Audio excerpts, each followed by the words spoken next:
हुए हम topic start करने जा रहे हैं हीट। ठीक है, तो चलिए हम लोग देखते हैं हीट को जरा।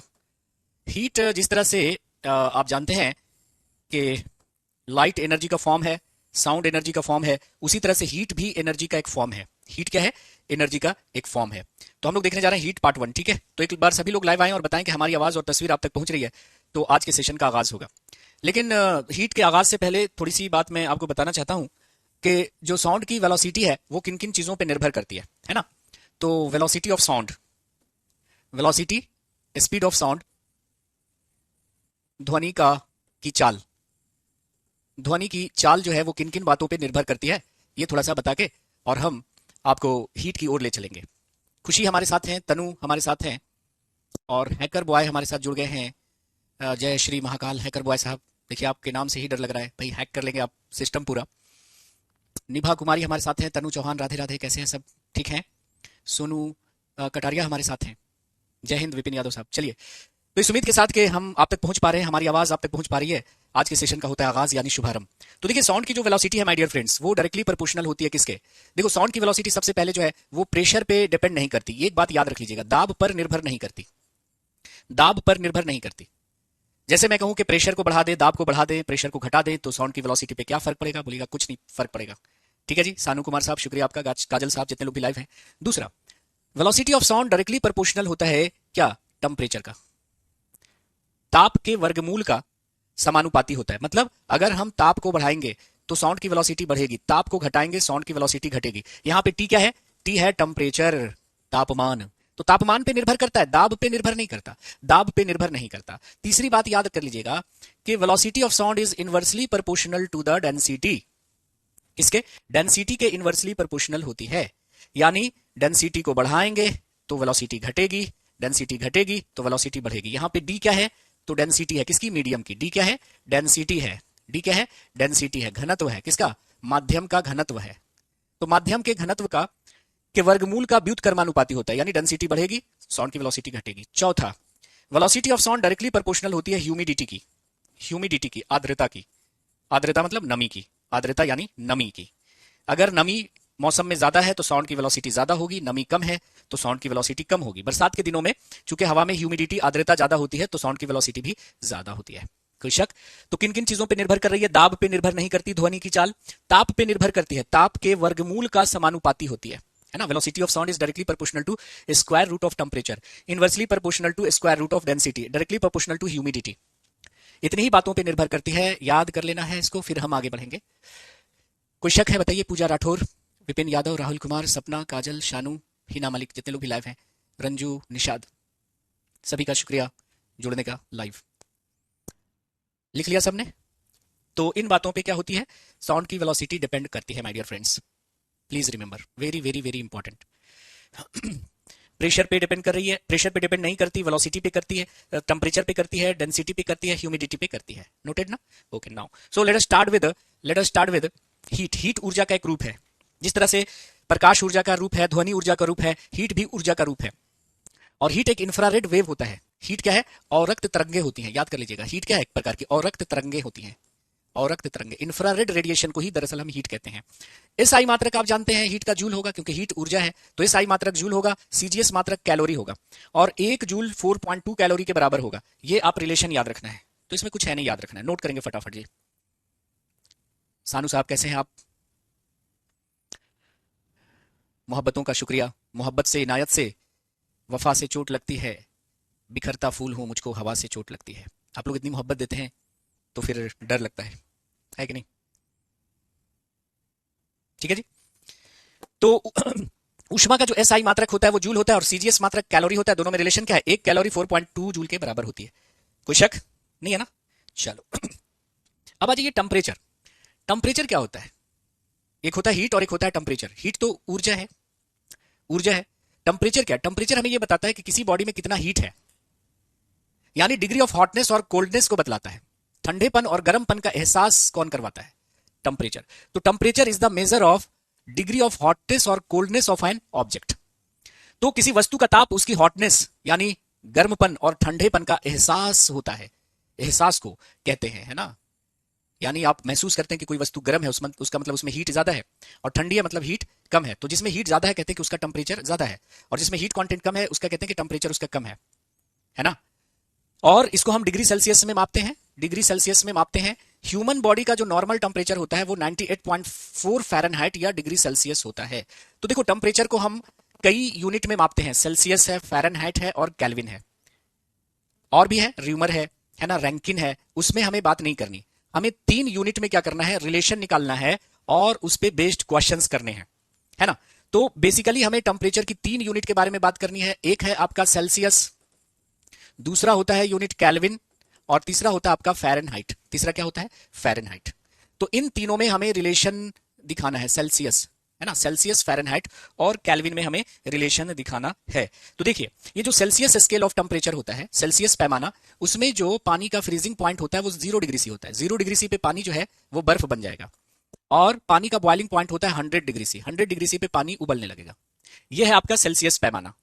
दूसरा है फ़ारेनहाइट पैमाना, इस पे 32 डिग्री पे पानी जम जाएगा, 212 पे उबलने लगेगा। तो यहां पे हिमांक जो होता है वो होता है 32 डिग्री सी मतलब फ्रीजिंग पॉइंट, और बॉइलिंग पॉइंट 212। और केल्विन टेम्परेचर, जिसको एब्सोल्यूट स्केल ऑफ टेम्परेचर कहते हैं, केल्विन पैमाना, इसमें 273 पे जम जाएगा, 373 पे क्या होगा, बॉयल करने लगेगा। तो ये 3 पैमाने में हमें रिलेशन ज्ञात करना है ना, और उसी से सवाल मिलेंगे, बाकी सबको भूल जाइए। तो इन तीनों में रिलेशन आप लोग बता सकते हैं क्या, इन तीनों स्केल में रिलेशन आप बता सकते हैं? नहीं, एनटीपीसी के लिए जो है, हाँ फिजिक्स इसको अप्लाई कर सकते हैं, लेकिन थोड़ा और न्यूमेरिकल्स वगैरह की आपको उसमें एनटीपीसी में प्रैक्टिस करनी पड़ेगी पूजा, ठीक है। उसके लिए आप जीएस स्पेशल वाले जो हमारे बैचेस आया करते हैं उसमें आ जाइएगा। वैसे हम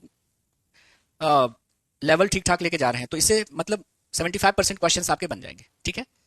अब इन तीनों में रिलेशन जरा आप लोग बता दो कि सेल्सियस पैमाना में और इसमें कितना मतलब रिलेशन क्या होता है, ठीक है जी, रिलेशन क्या होता है, तो फटाफट जरा बता दीजिए। तो इन तीनों पैमानों में रिलेशन कितना होता है, तो याद कर लीजिएगा, एक रिलेशन मैं लिख रहा हूं आपको, C/5 F-32/9 बराबर K-273/5। ये रिलेशन होता है किसमें, डिग्री सेल्सियस में, और किसमें, फ़ारेनहाइट में और केल्विन में। ये रिलेशन आपको क्या करना है, रट जाना है, क्या करना है, याद करना है। इस रिलेशन को याद कर लो, याद करना है, ठीक है, दिल में बसा लेना है। जैसे मुझे सेल्सियस और केल्विन के बीच में रिलेशन निकालना है, तो हम क्या लिख देंगे, C/5 और K-273/5। तो ये 5 से 5 कट गया, हमारा आ गया C बराबर K-273। ये हमारा आ गया C is equal to K-273। यानी अगर हमें केल्विन में दिया हुआ है और सेल्सियस में निकालना है, केल्विन में दिया हुआ है, सेल्सियस में निकालना है, तो केल्विन से 273 माइनस कर देंगे तो सेल्सियस मिल जाएगा। उसी तरह से यहां से अगर हम निकालना चाहें कि भाई केल्विन कितना हो जाएगा, तो Kelvin is equal to C plus क्या होगा, 273 हो जाएगा, C प्लस 273 हो जाएगा।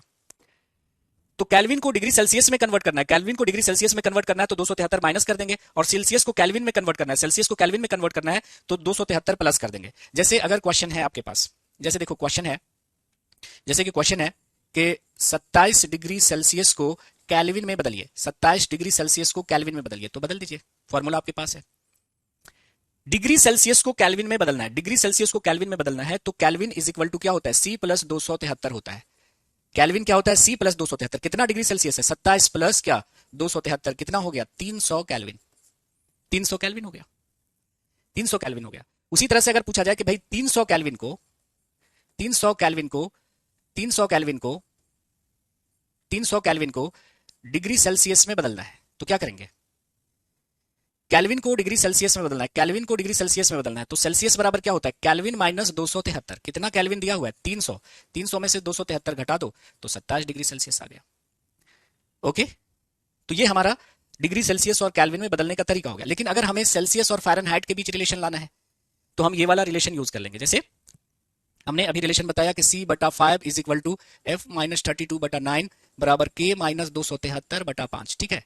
तो अगर हमें ये वाला इन सेल्सियस और फ़ारेनहाइट के बीच रिलेशन लाना है, तो हम C/5 is equal to F-32/9 कर लेंगे, ठीक है। तो यहां से रिलेशन आ जाएगा, 9/5C is equal to F-32 हो जाएगा, ठीक है।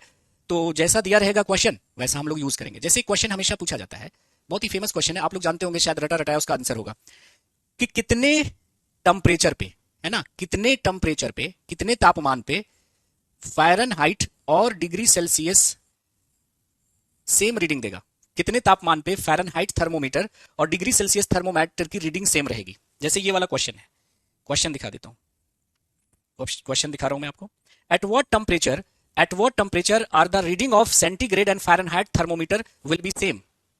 किस तापमान पे, किस तापमान पे जो सेंटीग्रेड और फ़ारेनहाइट थर्मोमीटर का रीडिंग सेम होगा, किस टेम्परेचर पे फ़ारेनहाइट और सेंटीग्रेड थर्मोमीटर की रीडिंग सेम होगी। तो हमें किसके किसके बीच रिलेशन निकालना है, सेंटीग्रेड और फ़ारेनहाइट। तो देखो सेंटीग्रेड बटा 5 is equal to F minus 32 बटा 9, है ना। मान लिया कि थीटा टेम्परेचर पे रीडिंग जो है वो सेम मिल रहा है, रीडिंग सेम मिल रहा है, थीटा टेम्परेचर पे रीडिंग सेम मिल रहा है। तो हम कर देते हैं थीटा बटा 5 is equal to theta minus 32 बटा 9। तो यहां से क्रॉस मल्टीप्लाई करो, 9 theta is equal to 5 theta और माइनस 32 इंटू 5, 160 हो गया। तो यहां से इसको इधर लेके आओ, तो 9 थीटा इधर आएगा तो minus 5 theta will be equal to minus 160 हो गया। तो यहां से 4 theta is equal to minus 160, तो theta is equal to minus 160 बटा 4 बराबर थीटा हो गया हमारा 40 डिग्री। तो 40 डिग्री पे फ़ारेनहाइट माइनस 40 पे याद कर लीजिएगा कि भाई दोनों का सेंटीग्रेड और फ़ारेनहाइट की रीडिंग सेम होती है। इसको रट लेते हैं बच्चे, क्या करते हैं, रट लेते हैं, ठीक है। तो सही उत्तर होगा माइनस 40। तो इस बात को याद कर लेना, इतना निकालने की जरूरत नहीं है। ये डायरेक्ट क्वेश्चन रहेगा कि किस तापमान पर जो सेल्सियस और फ़ारेनहाइट तापमापियों का पाठ्यांक एक ही होगा। मान लिया कि वो तापमान है थीटा, तो थीटा लगा दो, थीटा बटा 5, एफ की जगह भी थीटा रख लेते हैं। तो माइनस 40 पे इसको रट लेना, ये थ्योरी समझ लो, इसको याद कर लो कि माइनस 40 पे डिग्री सेल्सियस और फ़ारेनहाइट का रीडिंग सेम होगा दोनों थर्मोमीटर का। अब आ जाइए प्रिंसिपल ऑफ कैलोरीमेट्री, कैलोरीमिति का सिद्धांत, कैलोरीमिति का सिद्धांत। जैसे सपोज करो कि ये बॉडी ए है और ये एक दूसरी बॉडी बी है, ठीक है, और इसका टेम्परेचर T1 है, इसका टेम्परेचर T2 है, इस तरह से कि T1 greater than T2, T1 greater than T2। T1 का तापमान ज्यादा है, इसका मतलब कि बॉडी ए जो है वो हॉट है, बॉडी ए जो है वो गर्म है, और कह रहे हैं कि भाई इसके रिस्पेक्ट में इसका तापमान कम है, इसका मतलब बॉडी बी जो है इसके रिस्पेक्ट में कोल्ड है, ठंडी है। अब इन दोनों बॉडी को अगर हम कनेक्ट कर दें तो हीट किधर से किधर फ्लो करेगा, हीट किधर से किधर फ्लो करेगा, हीट हमेशा गर्म वस्तुओं से ठंडी वस्तुओं की तरफ फ्लो करेगा। तो हीट हॉटर ऑब्जेक्ट से कोल्डर ऑब्जेक्ट की तरफ फ्लो करेगा। तो ऊष्मा हमेशा गर्म वस्तु से ठंडी वस्तु की ओर फ्लो करेगा। कब तक, ए से बी की ओर हीट तब तक फ्लो करेगा जब तक कि दोनों का टेम्परेचर सेम नहीं हो जाता, है ना। जब तक कि दोनों का टेम्परेचर सेम नहीं हो जाता, तो ए और बी का टेम्परेचर जब क्या हो जाएगा, सेम हो जाएगा, तो हीट का फ्लो क्या हो जाएगा, बंद हो जाएगा, है ना। ये भी T1 है और ये है T2। तो T1 इज इक्वल टू अगर T2 हो गया, T1 is equal to T2 हो गया, तो हीट का फ्लो क्या हो जाएगा, बंद हो जाएगा। और जब दो वस्तु सेम टेम्परेचर पे हो तो हम कहते हैं कि ये दोनों जो वस्तुएं हैं वो किस में आ गई, थर्मल इक्विलिब्रियम में आ गई। किस में आ गई, थर्मल इक्विलिब्रियम में आ गई, उष्मीय साम्य अवस्था में आ गई, उष्मीय साम्य अवस्था में आ गई, उष्मीय साम्य हो गया। मतलब दोनों का तापमान सेम हो गया। पहले ये गर्म थी, ये ठंडी थी, हीट ट्रांसफर हो रहा था हॉटर से कोल्डर ऑब्जेक्ट की तरफ। कब तक, जब तक कि दोनों थर्मल इक्विलिब्रियम में ना आ जाए, उष्मीय साम्य में ना आ जाए। तो हॉटर ऑब्जेक्ट से कोल्डर ऑब्जेक्ट की तरफ हीट कब तक फ्लो करता है, जब तक कि दोनों का तापमान समान ना हो जाए। तो उष्मीय साम्य अवस्था में गर्म वस्तु द्वारा जितना हीट छोड़ा गया है, ठंडी वस्तु द्वारा उतना ही हीट लिया जाएगा। यही है आपका क्या, प्रिंसिपल ऑफ कैलोरीमेट्री। तो कैलोरीमेट्री क्या बोलता है कि heat lost by hotter body ने जितना हीट लॉस किया है will be equal to heat gained by the colder body. तो heat lost will be equal to heat gained, है ना। यानी गर्म वस्तु द्वारा छोड़ी गई उष्मा, गर्म वस्तु द्वारा छोड़ी गई उष्मा या त्याग की गई उष्मा बराबर होता है ठंडी वस्तु द्वारा ली गई उष्मा के, ठंडी वस्तु द्वारा ली गई उष्मा के बराबर होती है। तो जब दो भिन्न भिन्न ताप वाली वस्तुओं को परस्पर रखा जाता है, संपर्क में रखा जाता है, तो उष्मा का प्रवाह उच्च ताप वाली वस्तु से निम्न ताप वाली वस्तु में होता है। अधिक ताप वाली वस्तु द्वारा दी गई उष्मा का मान कम ताप द्वारा ली गई उष्मा के मान के बराबर होता है। तो heat lost will be equal to heat gain. This is your principle of calorimetry.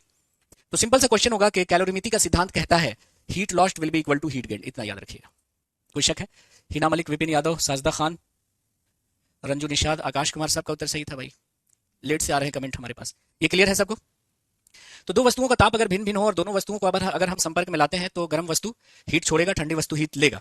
तो ऊष्मीय साम्य अवस्था में मतलब जब हीट का फ्लो बंद हो जाएगा तो आप देखेंगे कि गर्म वस्तु द्वारा छोड़ी गई उष्मा किसके बराबर होगी? ठंडी वस्तु द्वारा ली गई ऊष्मा के बराबर होगी। ठीक है, इसको याद रखेंगे। अब आ जाइए स्पेसिफिक हीट। विशिष्ट ऊष्मा क्या होती है?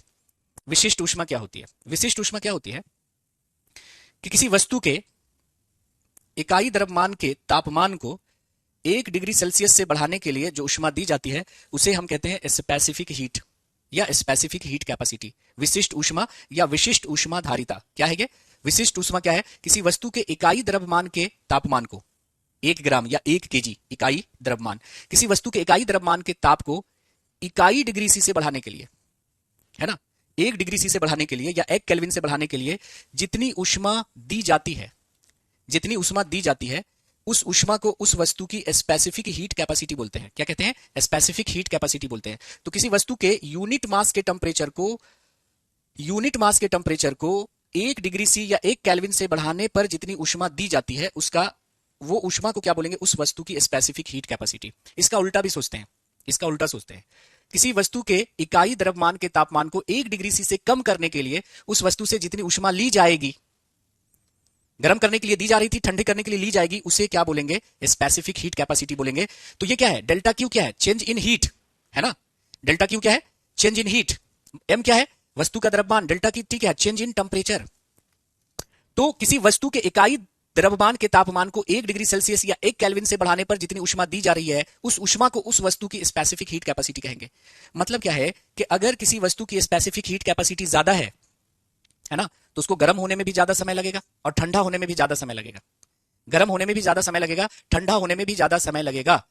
1 केजी पानी के तापमान को 1 डिग्री सेल्सियस से बढ़ाने के लिए जितना हम हीट देंगे उसको क्या बोलेंगे? उसकी स्पेसिफिक हीट कैपेसिटी, है ना।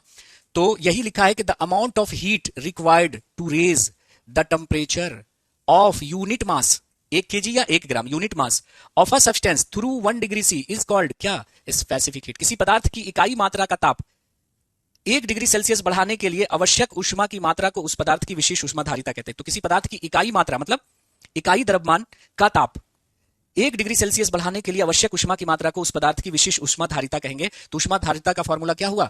C is equal to delta Q upon M delta T. Delta Q क्या है? ऊष्मा में परिवर्तन, ऊष्मा में परिवर्तन, है ना, change in heat, change in heat. Delta T क्या है? Change in temperature, change in temperature, तापमान में अंतर। और एम क्या है? द्रव्यमान। तो किसी वस्तु के इकाई द्रव्यमान के तापमान को इकाई यूनिट से बढ़ाने पर जितना हीट दिया जा रहा है उसे क्या बोलेंगे? Specific heat capacity. क्या बोलेंगे? Specific heat capacity. तो जिस वस्तु का स्पेसिफिक हीट कैपेसिटी ज्यादा होगा उसको गर्म करने में भी ज्यादा समय लगेगा, ठंडा होने में भी ज्यादा समय लगेगा। जैसे मान लिया पानी है, तो पानी की स्पेसिफिक हीट कैपेसिटी सबसे ज्यादा होती है। तो 1 केजी पानी के तापमान को 1 केल्विन से आपको बढ़ाना है तो आपको ज्यादा हीट देना पड़ेगा, बाकी पदार्थों से ज्यादा हीट लेगा वो। और 1 डिग्री से 1 केल्विन से घटाना है तो वो ज्यादा हीट निकालना पड़ेगा। तो ठंडा होने में भी ज्यादा समय लगेगा और गर्म होने में भी ज्यादा समय लगेगा। इसकी एसआई यूनिट बता दीजिए, विशिष्ट ऊष्मा की एसआई यूनिट बता दो, जल्दी बताइए। अब मोटिवेशन का समय रहा है क्या? अब तो पढ़ने का एकदम समय है, यही मोटिवेशन है, ये सब मोटिवेशन है, इसको पढ़िए बस। तो C is equal to delta Q upon M delta T. इसका CGS यूनिट बता दीजिए और SI यूनिट बता दो। CGS यूनिट बता दो और SI यूनिट बता दो। तो देखो SI यूनिट क्या होगा? स्पेसिफिक हीट कैपेसिटी क्या होते हैं? Delta Q upon M delta T, M delta T. तो यहां पे देख लो, ये क्यू क्या है? क्यू क्या है? टेम्परेचर है, सॉरी हीट है, तो हीट की SI यूनिट क्या होती है? जूल। एम क्या है? मास है, तो मास का क्या होता है? केजी। और डेल्टा टी क्या है? टेम्परेचर है, तो टेम्परेचर की एसआई यूनिट क्या होती है? केल्विन। तो सी का जो एसआई यूनिट हो गया जूल पर केजी पर केल्विन। और अगर हम सीजीएस यूनिट देखें तो क्या हो जाएगा बताइए? सीजीएस यूनिट ये हो गया एसआई यूनिट। अगर हम सीजीएस यूनिट देखेंगे तो ये हो जाएगा कैलोरी, केजी की जगह पर ग्राम और केल्विन की जगह पर डिग्री सेल्सियस, पर डिग्री सेल्सियस, कैलोरी पर ग्राम पर डिग्री सेल्सियस। जैसे वाटर की स्पेसिफिक हीट कितनी होती है? 4200 जूल पर केजी पर केल्विन। यानी आपको अगर 1 केजी पानी के टेम्परेचर को 1 केल्विन से बढ़ाना है, 1 केजी पानी के द्रव्यमान को 1 केल्विन से बढ़ाना है, तो आपको कितना हीट देना पड़ेगा बताइए? कितना हीट सप्लाई करना पड़ेगा? 4200 जूल हीट सप्लाई करना पड़ेगा। और अगर 1 केजी पानी के तापमान को 1 केल्विन से घटाना है तो 4200 जूल ऊर्जा आपको निकालना पड़ेगा।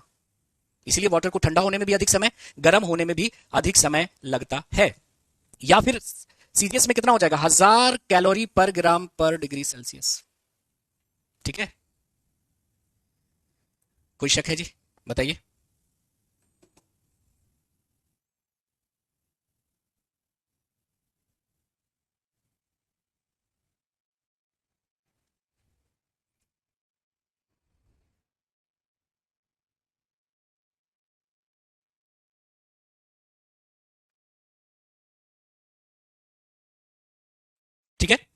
और क्या होगी, तो 4200 जूल पर केजी पर केल्विन हो गई, या फिर ये हो जाएगी 1 कैलोरी, सॉरी यहां पे थोड़ा सा, 1 कैलोरी पर ग्राम पर डिग्री सेल्सियस, 1 कैलोरी पर ग्राम पर डिग्री सेल्सियस हो जाएगी। 4.2 जूल होता है, 1 कैलोरी 4.2 जूल के बराबर होता है, तो 1 कैलोरी हो जाएगी।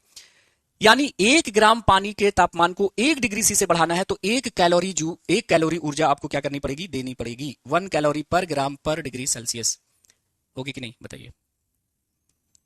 तो वाटर की जो स्पेसिफिक कैपेसिटी है वो बहुत ज्यादा है, बाकी के रिस्पेक्ट में, बाकी जितने भी पदार्थ हैं उन सब में सबसे ज्यादा स्पेसिफिक हीट कैपेसिटी किसकी है, पानी की है। इसीलिए पानी को गर्म होने में भी बहुत समय लगता है और ठंडा होने में भी बहुत अधिक समय लगता है। इसलिए रेडिएटर में हम पानी को ही यूज करते हैं कूलेंट के रूप पे, या फिर फॉर्मेंटेशन के लिए, सिकाई करने के लिए हम रबर की थैलियों में पानी ही भरते हैं। सेकना है तो रबर की थैली में पानी भरते हैं ना, एक बार गर्म पानी कर दिया तो देखा कि उसको ठंडा होने में बहुत टाइम लगता है। तो कूलेंट के तौर पे रेडिएटर में गर्म होने में ज्यादा टाइम लगेगा, और फॉर्मेंटेशन के लिए रबर की थैली में पानी को इसीलिए हम लोग भरते हैं, ठीक है, सिकाई करने के लिए। कोई दिक्कत है? चलिए, तो इसका याद रख लीजिएगा बस, और क्या। एक आप जानते हैं कि होता है लेटेंट हीट, गुप्त ऊष्मा।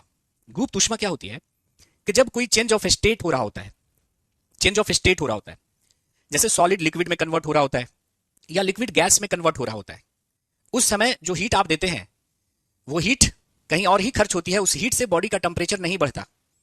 उस ऊष्मा को कहते हैं गुप्त ऊष्मा, लेटेंट। लेटेंट मतलब क्या होता है, छुपा हुआ, लेटेंट हीट। अब ये लेटेंट हीट होता क्या है, जरा सा सुनिए। जैसे देखिए, जब सॉलिड से लिक्विड में बनता है, सॉलिड लिक्विड में कन्वर्ट होता है, तो क्या फर्क पड़ता है, ये जरा देखिए। ठोस जब द्रव में कन्वर्ट होता है, ठोस जब द्रव में कन्वर्ट होता है तो क्या फर्क पड़ता है। आपने केमिस्ट्री में पढ़ा है कि सॉलिड में जो एटम्स होते हैं वो नजदीक नजदीक होते हैं, परमाणु जो होते हैं वो नजदीक नजदीक होते हैं। जैसे मान लिया कि आयरन एक सॉलिड है तो आयरन के एटम्स काफी ऐसे नजदीक रहते हैं, ऐसे रहते कि नहीं रहते, बताओ।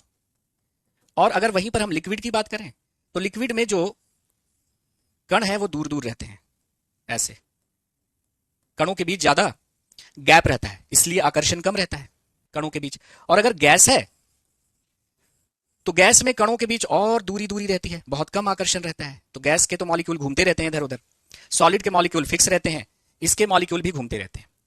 तो जैसे मान लिया कि हमने आइस लिया और आइस को हमने हीट करना चालू किया, गर्म करना चालू किया, तो वो धीरे धीरे धीरे धीरे किस में बदल जाएगा, वाटर में बदल जाएगा। इसका मतलब क्या, जब हम इसे हीट कर रहे हैं तो इसके मॉलिक्यूल के बीच क्या हो रहा है, फोर्स को घटाया जा रहा है, बॉन्ड को तोड़ा जा रहा है और इनके मॉलिक्यूल को दूर किया जा रहा है, दूर किया जा रहा है। फिर लिक्विड को जब हम फर्दर और हीट करते हैं तो गैस बनता है, यानी हम इसको हीट करते जा रहे हैं तो इसके मॉलिक्यूल्स के बीच की दूरी बढ़ती चली जा रही है, आवारा हो गया, इधर उधर घूमने लगा। यहां पे क्या था, सॉलिड में नजदीक नजदीक थे सब लोग, एक घर में रह रहे थे, यहां पे घूमने निकल गए, यहां पे तो विदेश चले गए, इधर उधर घूम रहा है सब। अब देखिए, जैसे सपोज करें, लेटेंट हीट का कॉन्सेप्ट क्या है फिर हम लिख लेंगे। जैसे सपोज करो आप कि ये एक बीकर हमने लिया और इस बीकर में हमने आइस रखी, क्या रखी है, आइस रखी है। ये हमारे पास आइस है, ये है हमारे पास आइस, -10 डिग्री सी पर है। ये कैसे पता चला कि ये -10 डिग्री सी पे है, हमने एक थर्मोमीटर, क्लिनिकल थर्मोमीटर इसके अंदर डाला, तो ये क्लिनिकल थर्मोमीटर है, उससे हमें पता चल गया कि भाई ये -10 डिग्री सी पे है। अब आप इसे गर्म करना चालू करते हो, अब आप इसे गर्म करना चालू करते हो, गर्म करना चालू करते हो, तो देखिएगा कि टेम्परेचर बढ़ना शुरू होगा, टेम्परेचर बढ़ना शुरू हो जाएगा, ठीक है।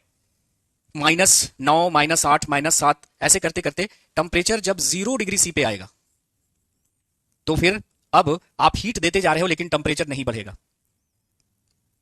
वो हीट जा कहां रहा है, आप जानते हैं कि 0 डिग्री सी पे जो है वो आइस आपकी क्या होती है, मेल्ट करना चालू कर देती है, पिघलना चालू हो जाती है। यानी 0 डिग्री सी पे अब आइस जो है वो वाटर बनना शुरू हो गया है, वाटर बनना शुरू हो गया। कैसे, ये आइस जो था वो क्या था, सॉलिड था, नजदीक नजदीक कण थे। अब ये जो आप हीट दे रहे हैं ना, ये हीट कहां खर्च हो रही है, इन कणों के बीच की दूरी को बढ़ाने में खर्च हो रही है, क्योंकि इसे क्या बनाना है, लिक्विड बनाना है, लिक्विड बनाना है। तो अवस्था परिवर्तन हो रही है, सॉलिड से लिक्विड में कन्वर्ट हो रहा है। तो अवस्था परिवर्तन के समय आप देखिएगा जो हीट दे रहे हैं वो टेम्परेचर नहीं बढ़ाती बल्कि इंटरमॉलिक्यूलर डिस्टेंस बढ़ाने में यूज होती है। सॉलिड से लिक्विड बन रहा है ना, यानी कणों के बीच की दूरी बढ़ाई जा रही है। तो ये जो हीट आप दे रहे हैं आप कणों के बीच की दूरी को बढ़ाने में, यानी सॉलिड को लिक्विड में कन्वर्ट करने में यूज हो रहा है। तो अवस्था परिवर्तन के समय जो आप हीट देते हैं उस हीट से टेम्परेचर नहीं बढ़ता बल्कि इंटरमॉलिक्यूलर डिस्टेंस बढ़ाने में वो यूज हो जाता है, सॉलिड से लिक्विड बनाने में यूज हो रहा है। इसको बोलते हैं गुप्त ऊष्मा। अब ये 0 डिग्री सी पे कब तक रहेगा रुका हुआ, जब तक कि पूरी की पूरी बर्फ पानी नहीं बन जाती, पानी नहीं बन जाती, तब तक क्या रहेगा, 0 डिग्री सी पे रुका रहेगा। तो टेम्परेचर पहले बढ़ेगा, -10 से -9, -8, -7, -5, -1, -2, -1, 0 पे आके रुक जाएगा, क्योंकि 0 पे अब ये बर्फ पिघलने लगेगा। और ये कब तक 0 डिग्री सी पे रुका रहेगा, जब तक कि पूरी की पूरी बर्फ पिघल नहीं जाती, पानी। अब जब पूरी बर्फ जब पानी बन जाएगी तो एक बार फिर से टेम्परेचर बढ़ना चालू हो जाएगा, टेम्परेचर बढ़ना चालू हो जाएगा, बढ़ते बढ़ते टेम्परेचर 100 डिग्री सी पे पहुंचेगा और फिर रुक जाएगा। 0 डिग्री सी, 1 2 3 4 5 इस तरह से टेम्परेचर बढ़ते जाएगा, बढ़ता जाएगा, बढ़ता जाएगा, 100 डिग्री सी पे आकर के फिर से टेम्परेचर रुक जाएगा। अब आप हीट दे रहे हैं, वो कहां जा रहा है? आप जानते हैं कि 100 डिग्री सी पे वाटर क्या होता है? बॉयल करने लगता है, यानी लिक्विड से गैस बन रहा है। अब ये 100 डिग्री सी पे तब तक रुका रहेगा जब तक कि पूरा पानी भाप बनकर उड़ नहीं जाता। तो अवस्था परिवर्तन के समय दी गई जो ऊष्मा है वो वस्तु का टेम्परेचर नहीं बढ़ाती, बल्कि वस्तु के कणों के बीच की दूरी बढ़ाने में यूज हो जाती है, इसलिए वो आपको दिखती नहीं है थर्मोमीटर पे। इसी को गुप्त ऊष्मा कहते हैं। तो बस याद रख लीजिएगा कि गुप्त ऊष्मा होती क्या है? द हीट एनर्जी एब्जॉर्ब्ड और रिलीज्ड, उल्टा भी बोलेंगे, है ना, एब्जॉर्ब्ड और released at constant temperature per unit mass for change of state is called latent heat. किसी पदार्थ की गुप्त ऊष्मा ऊष्मा की वह मात्रा है जो उसकी इकाई मात्रा द्वारा अवस्था परिवर्तन के समय अवशोषित की जाती है या मुक्त की जाती है। तो लेटेंट हीट को हम एल से डिनोट करते हैं। ये क्या होगा? क्यू बटा क्या? एम। इकाई द्रव्यमान द्वारा अवशोषित की गई या छोड़ी गई ऊष्मा किस समय? अवस्था परिवर्तन के समय जो होती है वही लेटेंट हीट कहलाती है। तो अवस्था परिवर्तन के समय किसी पदार्थ के इकाई द्रव्यमान द्वारा ली गई ऊष्मा या छोड़ी गई ऊष्मा को हम क्या बोलेंगे? उसका लेटेंट हीट बोलेंगे। जैसे लिक्विड से अब सॉलिड बनना है, लिक्विड से सॉलिड बनना है, तो यहां पर हीट क्या करेगा? ये रिलीज करेगा, तभी ना। तो इसकी एसआई यूनिट जरा बता दो, एसआई यूनिट जरा आप लोग बता दो, एसआई यूनिट जरा बता दो। तो लेटेंट हीट का फॉर्मूला याद रख लीजिएगा, क्यू बटा एम होता है। तो इसकी एसआई यूनिट क्या हो जाएगी? जूल पर केजी। सीजीएस यूनिट क्या हो जाएगी? कैलोरी पर ग्राम। ऐसे लिख सकते हैं इसको, जूल पर केजी। और सीजीएस यूनिट हो जाएगी कैलोरी पर ग्राम, जिसको हम ऐसे लिख सकते हैं, कैलोरी पर ग्राम। जैसे latent heat of fusion of ice कितना है? 80 कैलोरी पर ग्राम। यानी हम 1 ग्राम आइस को, 1 ग्राम आइस को अगर हम 1 ग्राम आइस को पानी में बदलना चाहते हैं, वाटर में बदलना चाहते हैं, तो आपको कितना हीट देना पड़ेगा? 80 कैलोरी हीट देना पड़ेगा। तो 1 ग्राम आइस को आप 80 कैलोरी हीट देंगे तो वो पूरा का पूरा वाटर में बदल जाएगा। या 1 ग्राम पानी है, उससे 80 कैलोरी हीट निकाल लेंगे तो वो बर्फ में बदल जाएगा, उल्टा भी बोल सकते हैं, ठीक है। और लेटेंट हीट ऑफ वेपोराइजेशन कितना है? 536। 1 ग्राम पानी है, उसको पूरा भाप में बनाना है, तो 536 कैलोरी हीट वो क्या करेगा? एब्जॉर्ब करेगा, ठीक है। तो ये 2 डेटा आपको याद कर लेना है। तो ये हो गया हमारा लेटेंट हीट, ठीक है। जैसे क्वेश्चन है, the hand burns more by steam comparatively to boiling water because. भाप से हाथ अधिक जलता है अपेक्षाकृत उबलते हुए जल से, क्यों? देखो 100 डिग्री सी पे पानी है, ये पानी है किस पे? 100 डिग्री सी पे, और यहां पे भाप है ना, वाटर वेपर है, वाटर वेपर है, जल वाष्प है 100 डिग्री सी पे, ये भी 100 डिग्री सी पे। किससे ज्यादा जलन महसूस होगी? 100 डिग्री सी पे पानी है, 100 डिग्री सी पे भाप है, दोनों का टेम्परेचर सेम है, लेकिन ज्यादा जलन इससे महसूस होगी।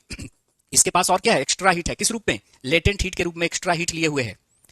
तो the steam has latent heat, steam के पास गुप्त ऊष्मा है, छुपा हुआ ऊष्मा है, जो आपको नहीं दिख रहा है ना, गुप्त ऊष्मा है। यानी वो क्या कर रहा है? लिक्विड से गैस में कन्वर्ट होने के दौरान कुछ एक्स्ट्रा हीट लेकर रखा हुआ है। इसलिए आपने देखा होगा, जैसे आप रोटी बनाते हैं, तो रोटी जब आप बनाते हैं और रोटी जब फूली हुई रहती है और अगर वो फूट गई तो ये अंगूठा आपका जल जाएगा, और इतनी तेजी से जलेगा कि महिलाएं बिल्कुल छटपटा जाती हैं। क्यों? वो जो भाप है ना, उसमें ज्यादा हीट होता है, गर्म पानी से ज्यादा 100 डिग्री से पे पानी है और 100 डिग्री से पे भाप है, तो ज्यादा जलन आपको भाप से महसूस होगी। बात आ रही समझ में? कितने लोगों का हाथ जला है रोटी बनाते समय? बताइए। आराध्या शुक्ला, साजदा खान, प्रियंका कुमारी, और लड़के जो रहते हैं हॉस्टल में वो भी रोटी बनाते हैं, काजल, जितने लोग हैं, कितने लोगों का कभी जला है हाथ भाप से? अक्सर फूट जाया करता है रोटियां, तो जल जाता है शुरुआत में जब आप रोटी बनाते हैं तो। जैसे एक और क्वेश्चन है, देखिएगा, स्टीम है 100 डिग्री सी पे, स्टीम 100 डिग्री सी पे causes more severe burns that the water at the same temperature because 100 degree C की वाष्प द्वारा उत्पन्न जलन उसी ताप के पानी द्वारा उत्पन्न जलन से अधिक गंभीर होती है, क्योंकि देखिए बहुत सारे लोगों का जला है, नवनीत कुमार का भी जल गया है भाप से, राजू निषाद है ना, रवि कुमार, आराध्या, पलक है ना, वो जल ही जाता है। बताइए, क्योंकि वाष्प एक गैस है इसलिए, या steam provides more heat, steam is highly combustible, या स्टीम एक्सर्ट्स मोर प्रेशर। तो स्टीम के पास ज्यादा हीट है, एक्स्ट्रा हीट है, किस रूप में? लेटेंट हीट के रूप में, लेटेंट हीट के रूप में, गुप्त ऊष्मा के रूप में, है ना, छुपाए हुए गुप्त ऊष्मा के रूप में एक्स्ट्रा हीट है। आ रही बात समझ में? So B should be the right option. Ajay Kashyap, भाई सबने रोटियां बना रखी हैं, मेहनत की रोटी। चलिए आते हैं ट्रांसमिशन ऑफ हीट पे, ऊष्मा का स्थानांतरण, ठीक है, ऊष्मा का स्थानांतरण देखते हैं। लेटेंट हीट के तौर पे ज्यादा हीट रखा हुआ है ना, तो देखेंगे ऊष्मा का स्थानांतरण। ऊष्मा का जो स्थानांतरण है, यानी ऊष्मा एक जगह से दूसरी जगह 3 विधियों से जा सकती है। पता ही होगा, सबको पढ़ा होगा 8th क्लास में और फिर 11th क्लास में, ठीक है। तो दोनों को कंबाइन करके हम पढ़ा रहे हैं यहाँ पे। पहला आप जानते हैं कंडक्शन जिसको चालन कहते हैं, दूसरा कन्वेक्शन जिसको हम संवहन कहते हैं, और तीसरा रेडिएशन जिसको विकिरण कहते हैं। तो ऊष्मा का जो स्थानांतरण है या ऊष्मा का जो ट्रांसमिशन है वो एक प्लेस से दूसरे प्लेस पे कैसे हो सकता है, कितने तरीके से हो सकता है? तो 3 तरीके से हो सकता है। कंडक्शन सिर्फ सॉलिड में होता है। किसमें होगा? सॉलिड में होगा, ठोस में होगा। और जो संवहन है वो फ्लूइड में होगा, तरल में होगा। तरल मतलब जो फ्लो करता हो, जो बहता हो, उसे फ्लूइड कहते हैं। तो बहता है पानी भी, लिक्विड भी, द्रव भी बहता है, और बहता है गैस भी। तो गैस और लिक्विड को फ्लूइड कहते हैं। तो गैस और लिक्विड में ऊष्मा का जो संचरण है या स्थानांतरण है वो संवहन के द्वारा होगा, है ना। तो ये सॉलिड में होगा, ये लिक्विड और गैसेज में होगा, मतलब फ्लूइड में होगा, तरल में होगा। और रेडिएशन ऊष्मा संचरण की एक ऐसी प्रक्रिया है जिसमें किसी मीडियम की जरूरत नहीं होती, माध्यम की आवश्यकता नहीं होती। इसमें जो हीट है वो इलेक्ट्रोमैग्नेटिक वेव के रूप में बहता है। किस रूप में? इलेक्ट्रोमैग्नेटिक वेव के रूप में बहता है, विद्युत चुंबकीय तरंगों के रूप में बहता है। विद्युत चुंबकीय तरंगों के रूप में बहता है हीट, है ना। जैसे कि लाइट कैसे चल रही है, जितनी स्पीड से, उसी स्पीड से इसमें चलती है। कितनी? 3 × 10⁸ मीटर पर सेकेंड की स्पीड से चलती है हीट। लाइट के स्पीड से ही हीट ट्रांसफर होती है। तो कंडक्शन ऊष्मा संचरण की एक ऐसी विधि है जो ठोस में होती है। कन्वेक्शन लिक्विड और गैसेस में होती है। लेकिन रेडिएशन ऊष्मा संचरण की एक ऐसी विधि है जिसमें किसी माध्यम की आवश्यकता नहीं होती, यानी ये वैक्यूम में भी चल सकता है ना। ऊष्मा संचरण वैक्यूम में भी हो सकता है क्योंकि इसे कोई मीडियम नहीं चाहिए होता है। अगर मीडियम है तो उसमें भी चलेगा, मीडियम नहीं है उसमें भी नहीं चलेगा। तो ऊष्मा संचरण की एक ऐसी विधि विकिरण है जिसमें किसी माध्यम की आवश्यकता नहीं होती है। इस विधि में ऊष्मा इलेक्ट्रोमैग्नेटिक वेव के रूप में चलती है। कितनी स्पीड से? लाइट की स्पीड से चलती है। सबसे ज्यादा स्पीड ऊष्मा संचरण की इसी में होती है। अब तीनों को एक एक करके हम लोग डिस्कस करेंगे कि कंडक्शन में कैसे हीट एक जगह से दूसरी जगह जा रहा है, कन्वेक्शन में हीट कैसे एक जगह से दूसरी जगह जा रहा है, रेडिएशन में हीट कैसे एक जगह से दूसरी जगह जा रहा है। ओके, प्रियंका कुमारी कह रही कि अमरूद तोड़ती हुई आपकी क्लास देख रही हूं, आप भी खा लीजिए अमरूद। अब वो तो मजबूरी है, मैं अमरूद नहीं खा सकता, आप ही उसका लुत्फ लीजिए। और ये चीज़ें गांव में ही होती हैं, दिल्ली में कहाँ मिलेगा आपको पेड़ पर अमरूद। यहाँ की फिजा में तो जहर घुला हुआ है, काफ़ी पोल्यूशन है। और स्कूल बच्चों के ऑनलाइन कर दिए गए हैं, है ना, ऑफलाइन मोड से हटाकर। कि शहरों में तो बारूदों का मौसम है, शहरों में तो बारूदों का मौसम है, गांव चलो ये अमरूदों का मौसम है, गांव चलो ये अमरूदों का मौसम है। ठीक है जी, प्रियंका कुमारी मीना, आप जो है लुत्फ उठाइए अमरूद का। और हम लोगों को यहाँ पे दिल्ली में ही रहना है अभी। और दिल्ली में रहकर वैसे भी पोल्यूशन की शिकायत करनी नहीं चाहिए क्योंकि उसके जिम्मेदार हम ही लोग हैं। हर आदमी को यहाँ गाड़ी से चलना है, मेट्रो से कोई नहीं चलेगा, स्टेटस का सवाल होता है।